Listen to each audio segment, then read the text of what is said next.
그래서 역배열 매매 전략 차원에서는 굉장히 좋은 지점인 건 맞고요. 이 종목이 2배가 날 수 있냐? 3년 안에서 5년 안에. 그렇다면 지금 사모은다. 어떻게 보면 주식시장에서 최고의 호재는 많이 폭락한 거다.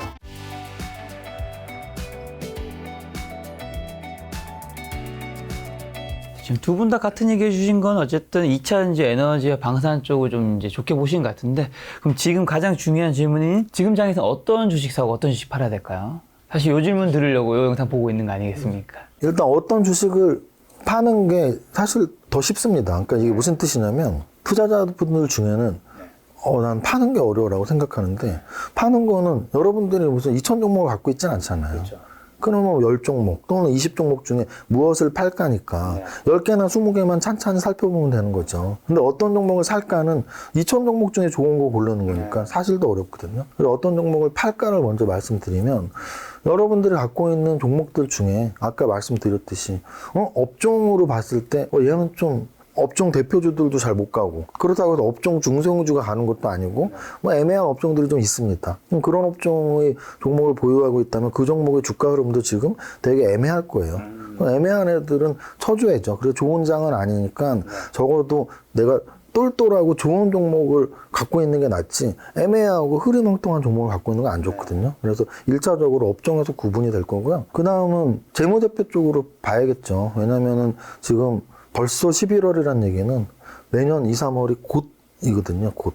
그러면 2, 3월은 결국은 관리 종목이나 뭐 상장 폐지가 나오는 종목들이란 말이에요. 결산 보고서가 잘 안 나오는 거죠. 뭐 부적정 의견이나 의견 거절 이런 애들은 사실 1조짜리, 10조짜리에서 나올 확률은 희박하단 말이죠. 그래서 여러분들이 갖고 있는 종목들 중에 만약에 소형주인데 재무제표를 딱 봤을 때 연간 영업이 계속 잘 나오고 있고 했으면 탄탄한 강소기업이니까 상관이 없지만, 만약에 재무제표를 봤는데 시총은 뭐 500억, 1000억인데 적자 지속이다, 또는 뭐 자본 잠식이다, 이런 종목들은 내년 시즌 되기 전까지는 좀 쭉정이라고 생각하고 쳐낼 필요가 있고, 뭐 손실이 났던 안 났던 대부분 났을 겁니다. 손실이 났더라도 내년 되기 전에 중소형주 중에 적자 지속 기업들은 쳐내는 게 맞고, 대형주들은 아까 말씀드렸지만 업종별로 좀 좋은 업종들은 갖고 있고, 이게 저는 무엇을 팔지에 대한 전략이고요. 무엇을 살지에 대한 건 사실은, 자, 무엇을 살지 전에, 그러면 이제 무엇을 팔지에서 애매한 업종 얘기해 주셨잖아요. 그러면 이제 그렇게 얘기하면 또 못 알아들을 수 있으니까, 이게 종목은 아니니까 어디가 좀 지금 애매하게 보세요? 예를 들어서 이런 거죠. 저는 건설주 같은 경우도 물론 큰 호재가 나오면 막 돌았을 수 있겠죠. 예를 들어서 우크라이나 재건이나 또는 뭐 네옴시티 관련한 중소형주들은 나름대로 거기에 맞게 굉장히 큰 상승을 보이는 애들도 있지만, 건설주가 사실은 뭐 한두 종목이 아니거든요. 한 4, 50종목 되는데 대부분의 추세는 완전 역배열이에요. 내가 갖고 있는 게 그 관련주에 끼어있지 않다면. 또는 제약바이오도 마찬가지예요. 제약바이오도 좀 우량한 제약바이오, 뭐 영업이익률 이렇게 높거나 또는 신약개발 이슈가 아주 강하게 불었지 않다면 좀 이렇게 힘이 없이 흘러내렸던 애들이 꽤 많거든요. 그런 애들은 사실 강하게 돌리기엔 좀 힘이 당장은 붙일 수가 있습니다. 그리고 조선주 같은 경우도 올해 좀 한번 움직임이 나왔다가 다시 대부분의 조선주들이 거의 역배열로 돌아섰거든요. 자동차 관련주 중에도 뭐 2차전지 또는 자율주행하고 직접적으로 관련이 있으면 모를까. 예를 들어 자동차에서 대형주의 대장주는 현대차랑 기아차거든요. 그 두 종목 차트가 망가졌거든요. 그러면 제가 말씀드리는 업종들은 뭐 이런 업종이 되겠죠. 대장주도 힘을 못 쓰면 그 아래에 있는 애들 힘쓰기 쉽진 않고, 그나마 그 종목이 강소기업이라면 모를까. 강소기업은 영업이익률도 높고 재무제표가 좋은 거죠. 무너지지 않을 종목. 근데 영업이익률은커녕 적자 지속 기업이라면, 또 업종도 안 좋다면, 또 재료도 없다면 굳이 붙잡고 있을 필요는 없다는 얘기죠. 건설과 조선과 제약바이오와 약간 자동차까지 좀 포함시키면 될까요? 그 업종을 그렇게 제가 그렇게 못을 박듯이 말씀드리는 건 업종을 좀 아닙니다. 조심하자. 그렇게 못을 박듯이 말씀드리는 건 아니고요. 아까도 말씀드렸지만 어쨌든 지금 당장 3분기 실적 시즌에 대놓고 좋았던 업종들은 딱 그 정도였어요. 2차전지나 방산이나 아까도 나왔던 에너지나. 그 이외들은 다 고만고만한 애들이에요. 예를 들면 금융주도 마찬가지예요. 금융주도 좋게 보면 사실은 두 가지나 호재가 있죠. 왜? 연말 배당 시즌 완전히 앞두고 있고, 또는 금리 인상 때는 금융주가 좋다며 그러면 금융주는 굉장히 좋아야 되거든요. 근데 그게 한 여름 정도까지는 그나마 차트가 살아있었는데 지금 몇 달 동안 찌그러져 있거든요. 그러면 좀 연말도 다가왔고 금리 인상 거의 반 이상 했는데 이제는 수습 불가의 확률도 높다는 얘기죠. 그러면 굳이 뭐 아까 말씀드린 금융주 이런 거를 잡고 있을 필요가 있나? 뭐 이런 생각을 하는 거죠. 그러니까 제가 막 또 아까도 말씀드렸지만 이게 팔고자 하는 분들의 선택이 중요한데 다들 팔기 힘들다고 하는 얘기는 애착이 있다는 얘기예요. 그래서 제가 어떤 업종이 안 좋습니다 했을 때 그것을 갖고 있는 분들은 좀 약간의 반감 또는 야, 그 뭐 말도 안 되는 소리야 이렇게 생각할 수도 있어서 굉장히 조심스럽지만 뭐 개인적 의견이라는 말씀 드리면서 또 하나는 사실은 제가 더 강하게 말할 수도 있어요. 왜냐하면 주식 투자자는 사실 짜장면이 좋아 짬뽕이 좋아하면 1초 만에 저는 나와야 된다고 보거든요. 그래서 제가 이 업종은 좋아 이 업종은 별로야는 저는 제 나름대로 주관이 있는데 그것도 대형 채널에 나와서 악플세를 받고 싶진 않아서 이 정도로 돌려서 말씀드리는 거예요. 자, 그럼 좋게 보는 거는요. 사야 하는 주식은요. 그래서 이제 사야 하는 주식은 제가 말씀드린 팔아야 되는 거의 정반대라고 보시면 되는데요.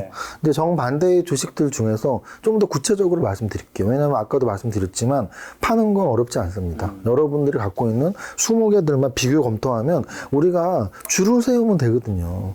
20개 쫙 보세요. 그럼 그 중에 꼴등하는 애가 왜 없겠어요? 아, 얘는 진짜 별로다. 걔부터 파시면 돼요. 그럼 20개 중에 진짜 별로 있는 거 하나는 찾아낼 줄 알아야죠. 얘는 팔고 하면 10개 남을 거 아니에요? 그럼 나머지 돈이 이제 생겼죠. 그럼 그 돈으로는 그러면 사야 될 종목군은 어떤 종목군이냐면 저는 이제 뭐 제가 삼박자 투자라는 이야기를 많이 하니까 삼박자로 접근을 해드린다면 저는 차트는 딱 두 가지라고 봐요. 강한 차트와 약한 차트. 근데 그거는 사실 여러분들의 투자 습관, 매매 습관에 달려있다고 봅니다. 저는 좀 강한 차트를 좋아하는 성격인데 약한 차트를 좋아하는 분들도 분명 있어요. 왜냐면 역발상적 접근이라고 하죠. 좀 더 이론적으로 말하면 평균 회귀냐 아니면 추세 매매냐의 차이거든요. 그래서 평균 회귀 전략은 싸게 떨어진 거가 좋아 보이는 거예요. 왜냐? 몇 년 동안 5만 원 하던 종목이 지금 올해 1월, 6월, 9월 떨어지면서 3만 원을 해? 그럼 다시 평균으로 가야 되니까 5만 원 가겠네. 이게 평균액이죠. 그럼 평균액을 믿는 역발살 투자자라면 당연히 싼 차트를 좋아하겠죠. 그럼 역배열을 좋아하실 텐데 만약에 역배열을 사시더라도 전저점, 바닥에서 좀 한 3개월 정도는 지난 걸 사는 걸 추천드려요. 왜냐하면 제일 싸게 사고 싶어 하면 오늘 최저점인 걸 사거든요. 근데 연중 최저점 갱신하는 애들은 계속 갱신하는 종목들이 되게 많아요. 그래서 순간 막 내가 산 가격에서 한 달 있다 보면 또 20% 빠져 있거든요. 그래서 적어도 바닥을 한 3개월 이상 좀 지킨 종목, 안 깬 종목 차트적으로 역배열을 사더라도 그 다음은 정배열은 사실 강한 종목 좋아하시는 분들이니까 아까 말했던 강한 업종들은 대부분 정배열 가까운 종목들이 많을 거예요. 2차 전지랄지 방산주랄지 에너지 쪽은 정배열에 가까운 종목들이 많을 겁니다. 그럼 그런 종목 좋아하시는 분들, 강한 종목 좋아하시는 분들은 그쪽으로 보시면 되니까 차트는 이렇게 두 가지로 말씀을 드리고요.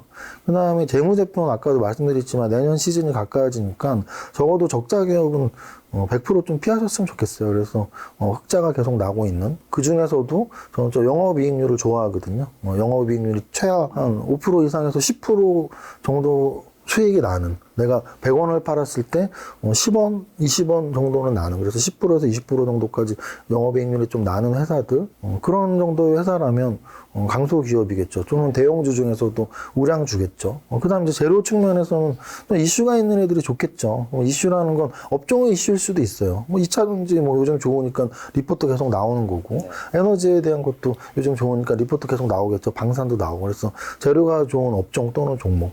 또 개별적으로는 그런 재료들이 있을 거 아니에요. 예를 들어 업종에 따라 다르겠지만 제약바이오면 신약개발 재료가 있는 애들이 있을 수도 있고, 또는 2차 전지라면 어떤 수출, 방산도 마찬가지고 수출 공시가 나올 수도 있고, 그래서 이런 재료도 있고, 차트는 정배열에서 탄탄한 또는 역배열에서 바닥을 한 3개월 이상 다진 그런 애들 중에 재무제표에서 좀 적자 기업 골라낸다면 2천 종목에서 많이 걸러지겠죠. 그들 종목 중에 마음에 드는 종목 사시면 됩니다. 자, 오래 기다리셨습니다, 대표님.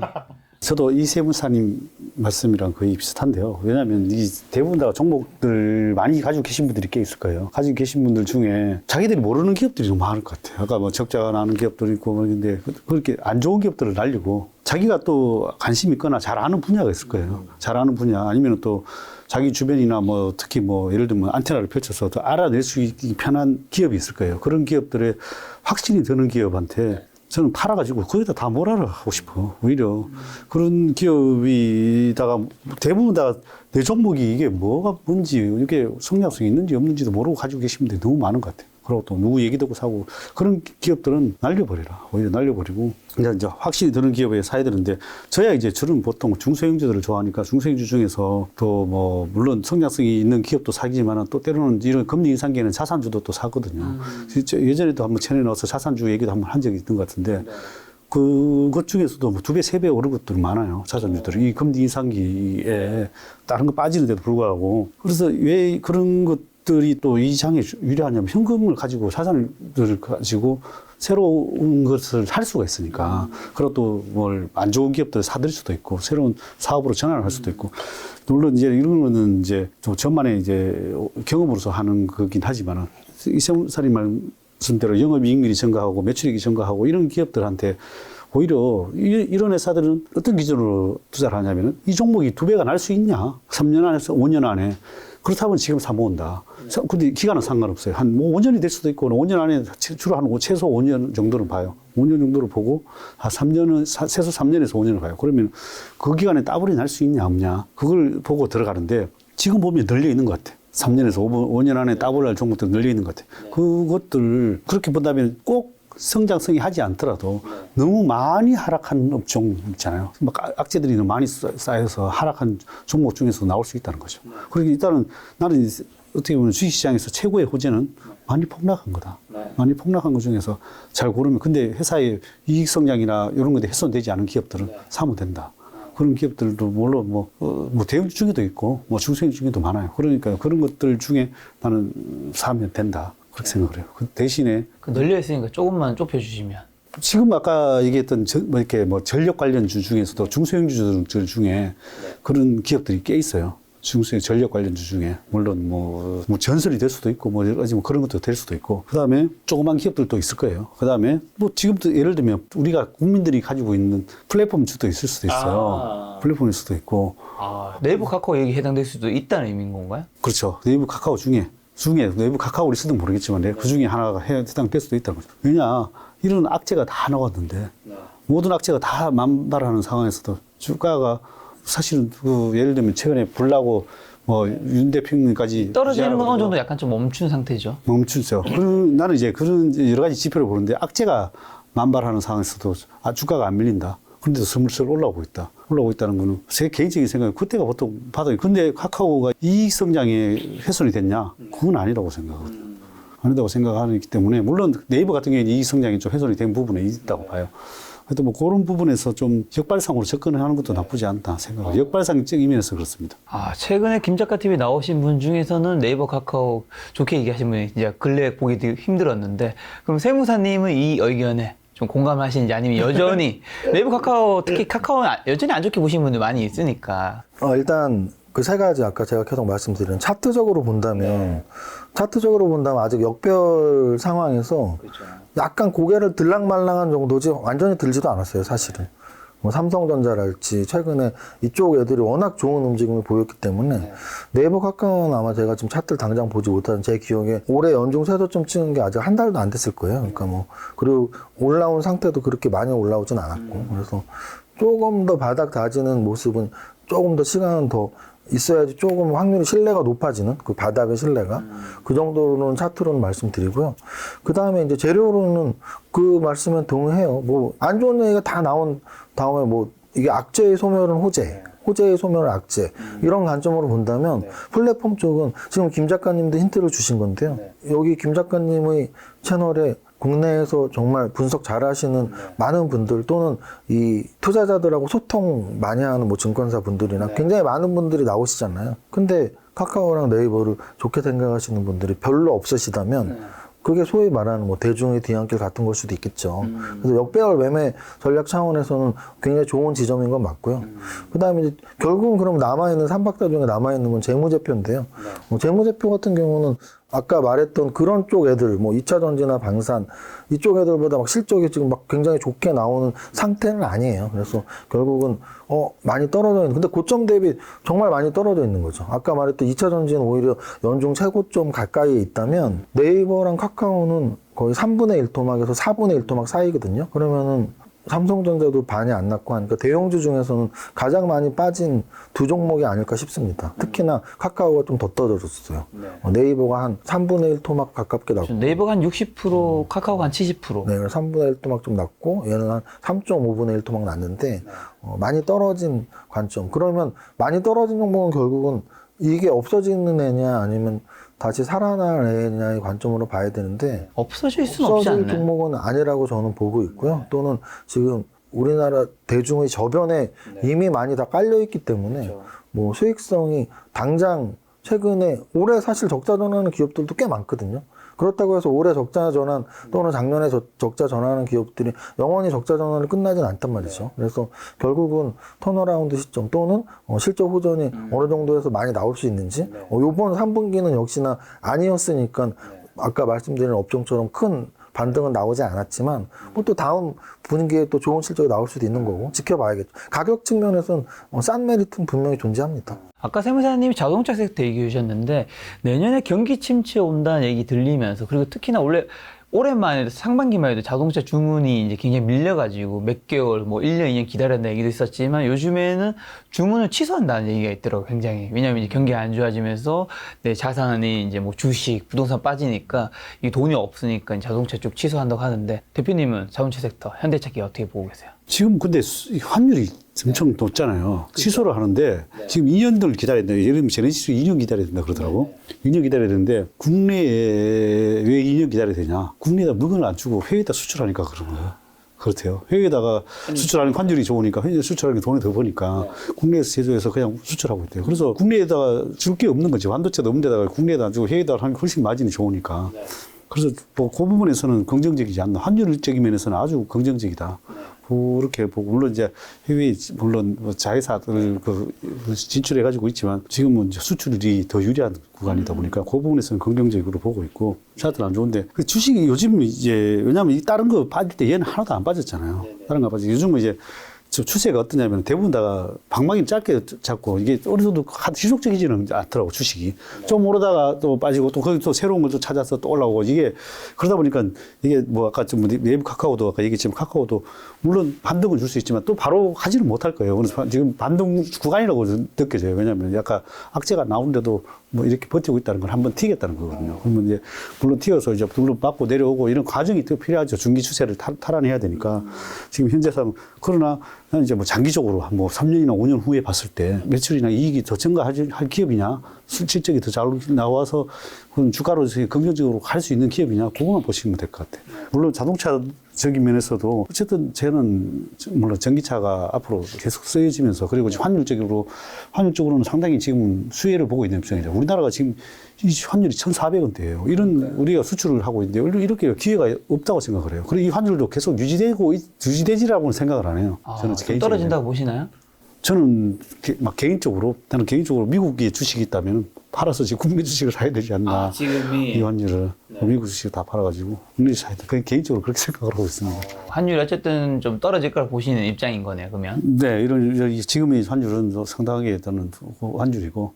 왜냐하면 수출이 이렇게 계속 우리나라에서는 지금도 이렇게 수출, 방산 뭐 다 수출해서 환율로 지금 돈을 벌 수밖에 없는 구조잖아요. 그러면 결국 환율은 오히려 또 한간에는 내년에 경제 위기가 오면 위기 때 또 달러가 되게 강세를 보이니까 1,500원 돌파했을 때 이런 얘기도 많이 하면서 이제 많은 분들이 지금 이제 달러 자산을 많이 비싸지만 조금씩 이제 구비해 가는 것도 좋다고 하는데 거기에 대해서 세무사님 좀 어떻게 보세요?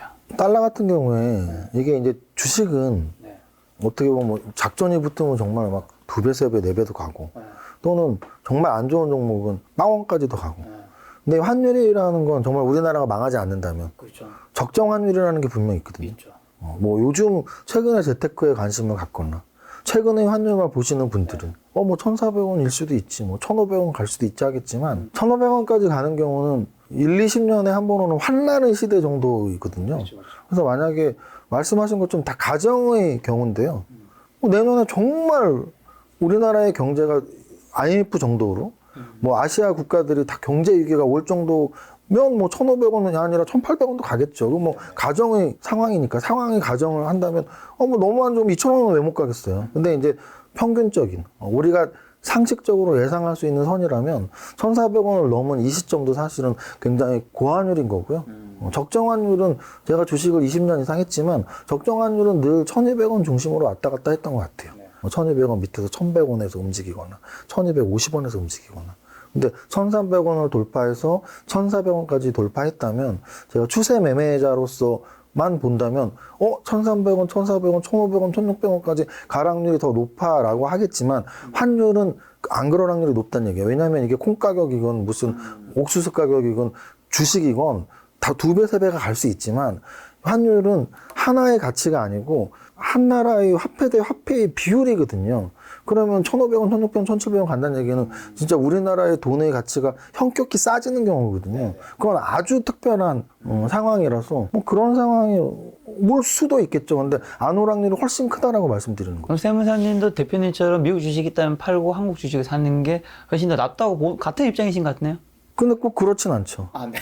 왜냐면은 이게 포트폴리오 입장에서 본다면 만약에 미국 주식을 갖고 있다는 얘기는 미국 주식과 한국 주식 두 주식을 할 확률이 높거든요. 그렇죠. 그러면 결국은 아마 그분은 나는 한국 주식에서 이런 장점의 투자 또는 미국 주식에서 이런 장점의 투자를 하셨을 거라고요. 또는 지금까지 미국 투자를 하면서 이게 환해지가 분명히 됐을 거라고요. 1,200원에서 1,400원까지 미국 주식은 떨어졌지만 환율에서의 이득은 보고 있을 거라고요. 미국 돈을 갖고 있으니까.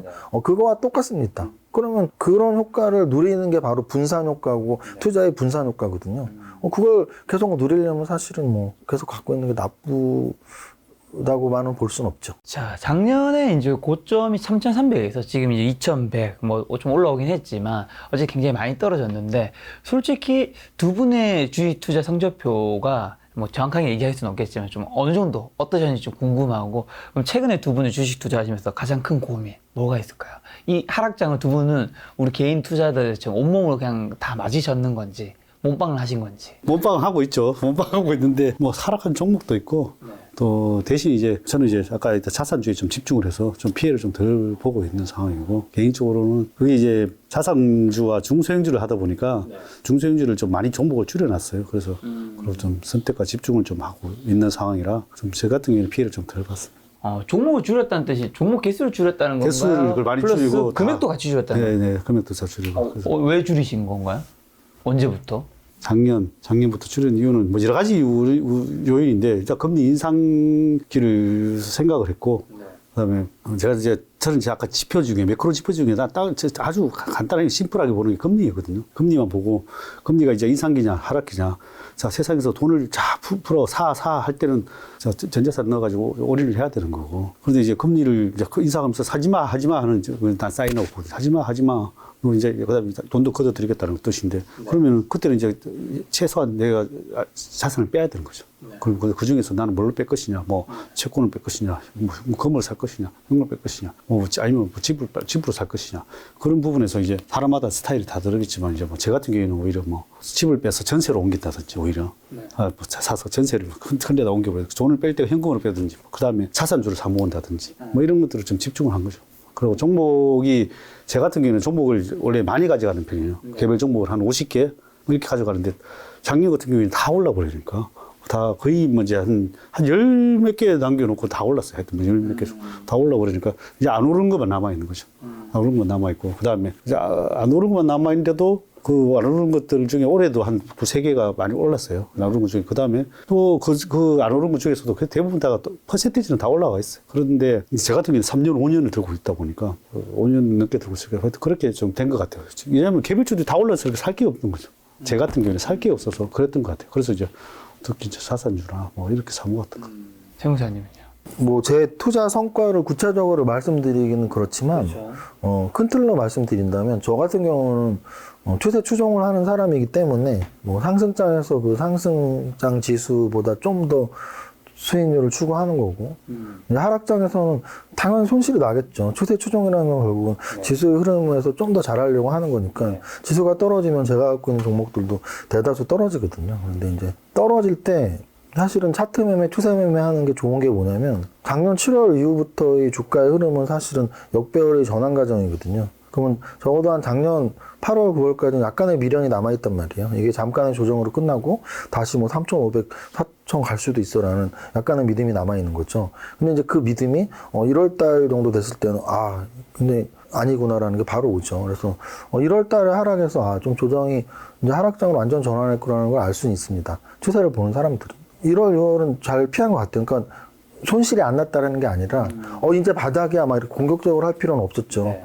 근데 제가 1월, 6월, 9월에 하락해서 손실이 좀 많이 난 구간은 9월의 하락이었던 것 같아요. 왜냐하면 1월의 하락이나 6월의 하락은 3,300에서 3,000, 2,900, 2,800, 2,700 정도는 충분히 빠질 수 있는 하락이라고 여기서 좀 이렇게 뭐 추세 매매에서 차트 꺾였던 것들은 정리도 하고 이런 준비를 했는데 6월 달에 하락하고 아마 저점이 한 2,300 요 정도였을 거예요. 기억에 나지만 그때 아마 골든타임 네. 강연을 갔었던 기억이 나는데요. 그 당시 저는 제 논리대로 원래 강의를 하거든요. 이런 인터뷰도 하고. 그럼 그 당시 딱 6월의 저점이 지난 한 7월 달쯤에 저의 생각은 뭐였냐면 뭐 한 2,300, 400에서 뭐 만약에 사면 이게 뭐 2,000, 막 1,900, 1,800 가지 않으면 뭐 그렇게 불리한 지수대는 아니다라는 생각을 했었습니다. 근데 이제 9월의 하락이 또 나온 거죠. 그래서 9월의 하락은 한 2,130까지 갔거든요. 그러면은 적어도 2,300, 400에 들어갔던 것들이 또 한 15% 손해가 나는 거죠.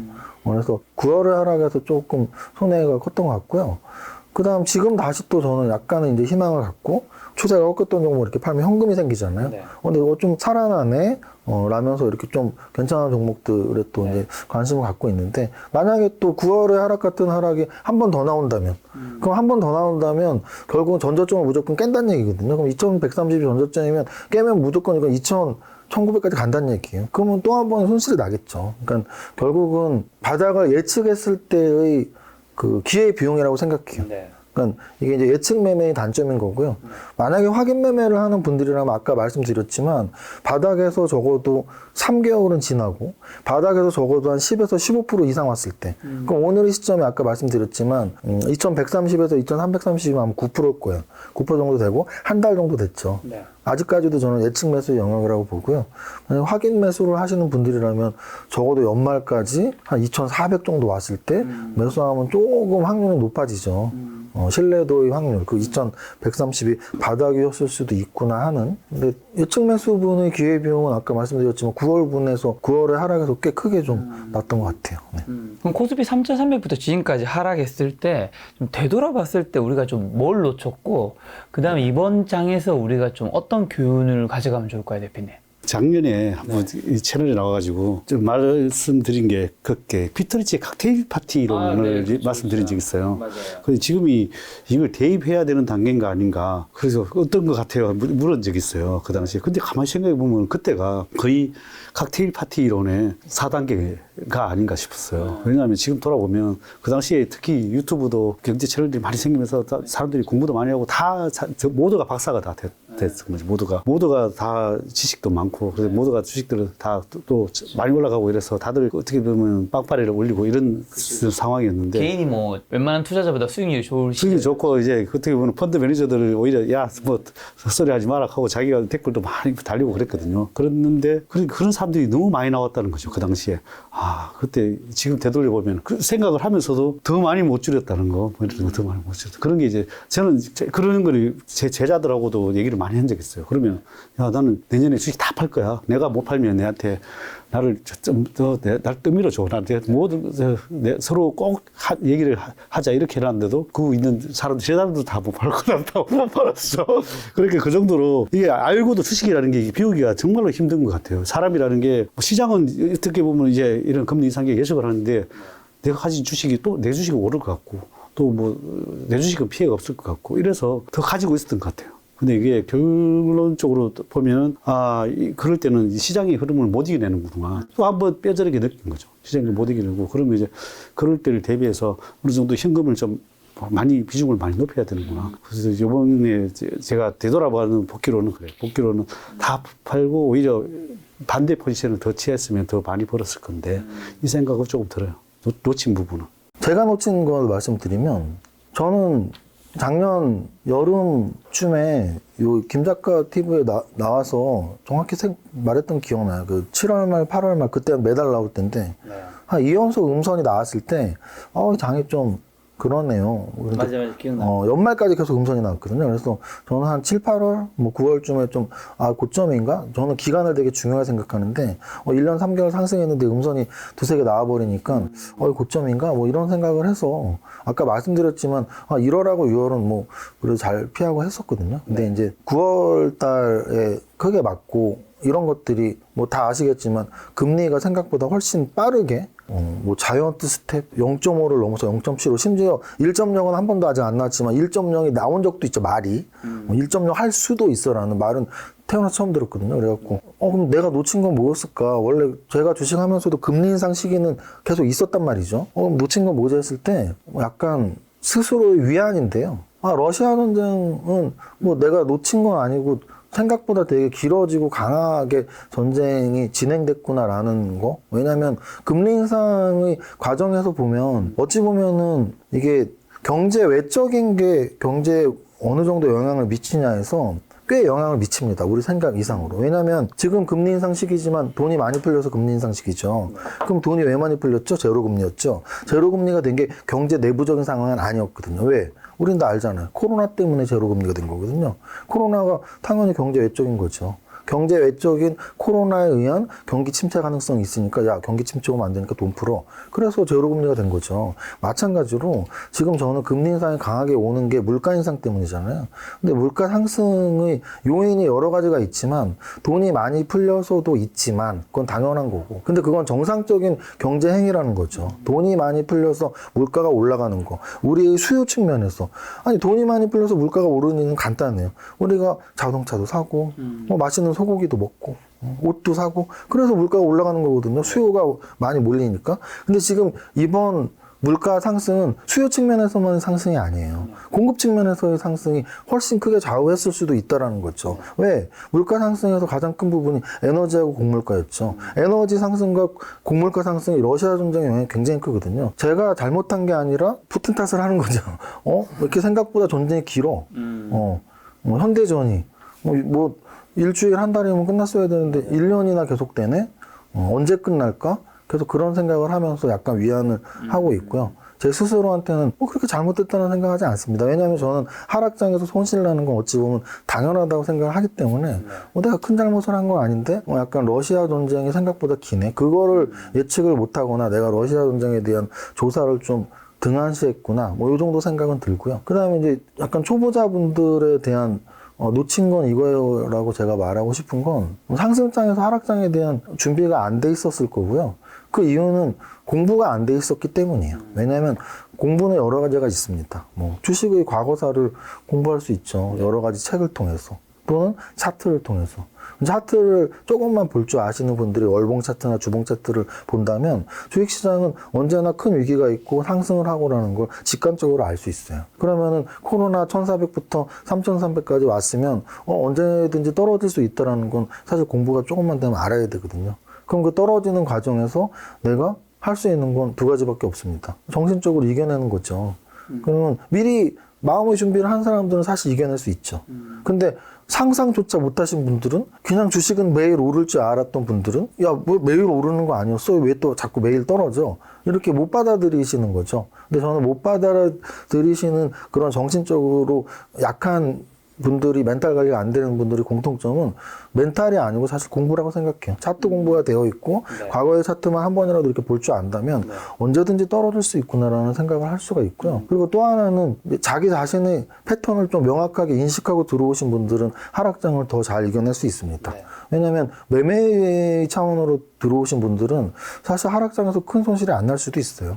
그냥 매매라는 거는 추세 매매가 훨씬 확률이 높거든요. 그래서 단기 매매, 특히 데이 트레이딩 하시는 분들은 강한 종목에 붙는단 말이에요. 양선에 붙어버리고. 근데 지금 올해장은 사실은 음선이 훨씬 많이 나오는 날이기 때문에 아예 매매를 안 하는 경우가 많았을 거예요.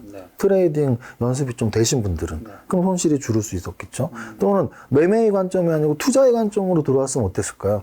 역시 마음 좀 편했겠죠. 왜? 투자라는 건 결국은 그 기업의 중장기 가치 상승을 믿는 건데, 그러면 주가의 움직임보다는 그 회사의 가치를 믿었다면, 나는 삼성전자 뭐 9만 원에서 6만 원 정도 떨어지는 건 감내할 수 있어. 또는 삼성 SDI 뭐 이 정도 한 30% 떨어지는 건 감내할 수 있어. 라는 분들은 아마 감내했을 거고, 최근의 반등을 또 손실을 줄이는 기회로 삼았을 거라고요. 그래서 적어도 제가 놓쳤던 게 러시아 전쟁이 이렇게 길고 이렇게 파급력이 클까라는 거였다면 초보자분들은 하락장이 올 수도 있어. 또는 내가 중장기 투자자야, 단기 매매자야 라는 정도의 공부가 안 됐던 것들이 문제였다면 앞으로는 그러면 좀 더 공부를 열심히 해야지 그 하락장에서 버틸 수 있는 힘이 생기겠죠. 네.